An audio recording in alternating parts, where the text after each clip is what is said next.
ఇప్పుడు interactive sentences చూద్దాం. ప్రశ్న వాక్యాలు. ఇక్కడ కూడా ముందు మనకి స్ట్రక్చర్ చూద్దాం. అది కూడా ఎస్ఆర్ నో టైప్ క్వశ్చన్స్ అనమాట. ఎస్ఆర్ నో టైప్, WH ఇలా ఉంటాయి కదా. ఫస్ట్ ఎస్ఆర్ నో టైప్ చూద్దాం. ఎస్ఆర్ నో టైప్ క్వశ్చన్స్ ఎలా స్టార్ట్ అవుతాయి అంటే డూ కానీ డస్ కానీ వస్తుంది ముందు. డూ కానీ డస్ కానీ. డస్ వచ్చేటప్పుడు subject third person singular, he she it. మిగతా అన్ని సందర్భాల్లో డూ వస్తుంది. ఆ తర్వాత సబ్జెక్ట్ వస్తుంది. ఆ తర్వాత హ్యావ్ టు. ఎప్పటికీ కూడా హ్యాస్ టు రాదు. ఎందుకు రాదు అంటే డూ రూపాల తర్వాత ఎప్పుడు కూడా రూట్ వెర్బ్ మాత్రమే ఉండాలి. అది ఒక రూల్ అనమాట. హ్యావ్ సంబంధించినటువంటి వెర్బ్స్ యొక్క రూట్ వెర్బ్ హ్యావే. హ్యావ్ రూపాలు ఏమిటంటే హ్యావ్, హ్యాజ్, హ్యాడ్ అంటాం.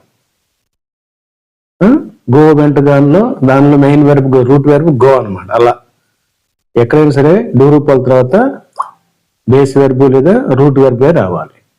ఆ తర్వాత వెర్బ్ 1, బేస్ వెర్బ్ అంటే వెర్బ్ 1. ఆ తర్వాత ఆబ్జెక్ట్. ఓకే ఫ్రెండ్స్, ఇప్పుడు ఉదాహరణ వాక్యాలు చూద్దాం. నీవు ఈ రోజు తక్కువగా పనిచేయాల్సి ఉందా? Do you have to work less? Do you have to work less today? నీవు ఈరోజు తక్కువగా పనిచేయాల్సి ఉందా?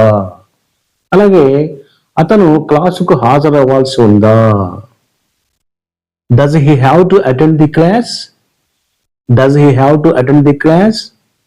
ఇక్కడ మరో విషయం గుర్తుపెట్టుకోండి. ఇవి ఈ ఇంటరాక్టివ్ సెంటెన్స్ లో నెగిటివ్ ఇంటరాక్టివ్ అనుకోండి, డస్ బక్ నాట్ పెడితే డజంట్ అవుతుంది.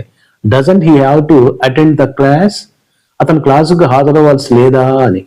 అయితే అవి అంతగా ప్రాచుర్యంలో ఉండవు, మనం అంతగా అడగం. సరే అడగాలనుకుంటే డస్కి నాట్ కలిపితే డజంట్ అవుతుంది, డూకి నాట్ కలిపితే డోంట్ అవుతుంది. అలాగే వారు ప్రాజెక్ట్ సబ్మిట్ చేయాల్సి ఉందా? Do they have to submit the project? Do they have to submit the project లేదా don't they have to submit the project? Okay, ఇప్పుడు మనం WH క్వశ్చన్ చూద్దాం. ఏం లేదు, ఇంతకుముందు ఉన్నటువంటి ఈ స్ట్రక్చర్ ఉంది కదా, ఈ స్ట్రక్చర్ కి ముందు WH వర్డ్ రాస్తే సరిపోతుంది. ఈ డూ డస్ కి ముందు WH రాస్తే సరిపోతుంది. అదే స్ట్రక్చర్. ఫస్ట్ WH వర్డ్ వస్తుంది, ఆ తర్వాత డూ గాని డస్ గాని వస్తుంది, ఆ తర్వాత సబ్జెక్ట్ వస్తుంది, ఆ తర్వాత హ్యావ్ టు వస్తుంది, ఆ తర్వాత వెర్బ్ 1 వస్తుంది, ఆ తర్వాత ఆబ్జెక్ట్ వస్తుంది. ఓకే, నీవు ఎప్పుడు వెళ్ళాలి? When do you have to leave? When do you have to leave? Do you have to leave? నువ్వు వెళ్ళాలా? ఎంతవరకు చూడండి, do you have to leave, నువ్వు వెళ్ళాలా? When do you have to leave, నువ్వు ఎప్పుడు వెళ్ళాలి? ఆమె ఎందుకు ఎక్కువగా చదవాలి? Why does she have to study so much? Why does she have to study so much? రేపు మేము ఎక్కడికి వెళ్ళాలి? రేపు మేము ఎక్కడికి వెళ్ళాలి? Where do we have to go tomorrow? Where do we have to go tomorrow? Do we have to go tomorrow? రేపు వెళ్ళాలా? Where do we have to go tomorrow? రేపు మనం ఎక్కడికి వెళ్ళాలి?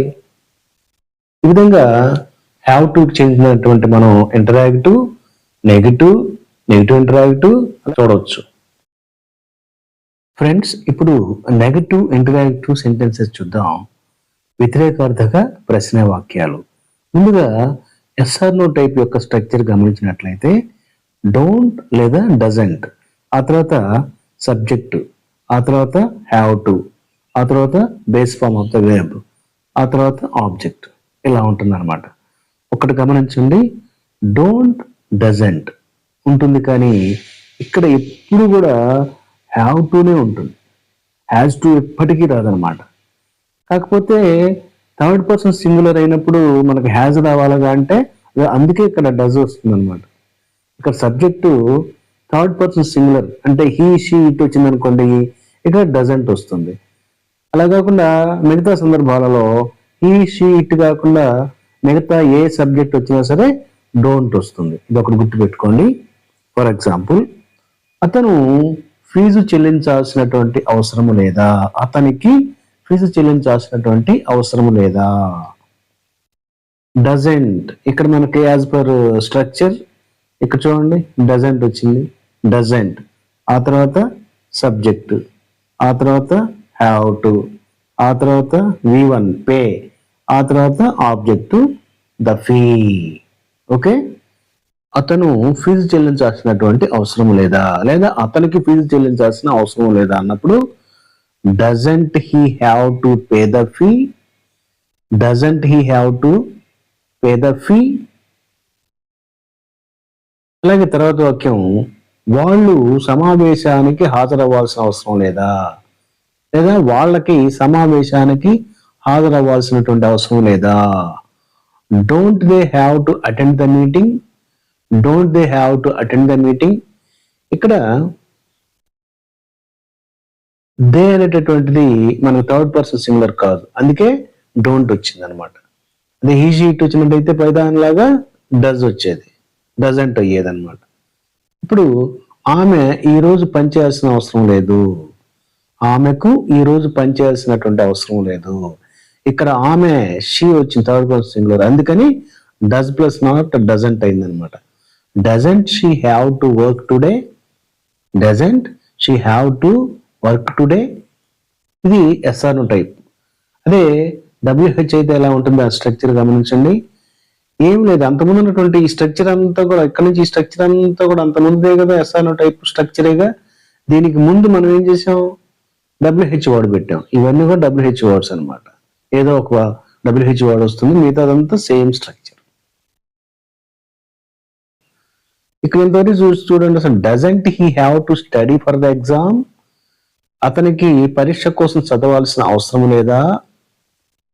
వై ఎందుకు అవసరం లేదు, అతనికి పరీక్ష కోసం చదవాల్సిన అవసరం ఎందుకు లేదు.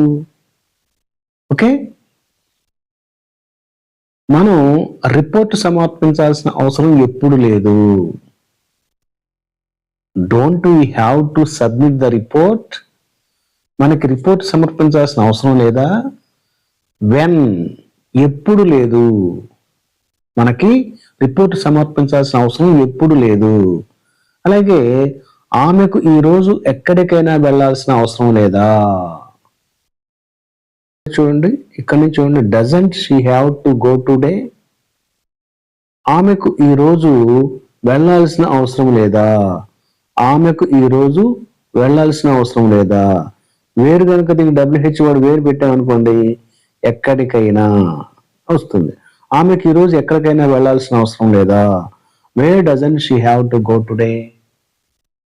ఓకే ఫ్రెండ్స్, ఈ విధంగా మనం నెగిటివ్ ఇంటరాక్టివ్ సెంటెన్సెస్ లో SR టైప్ అలాగే WH టైప్ కూడా మనం రాయడానికి అవకాశం ఉంది.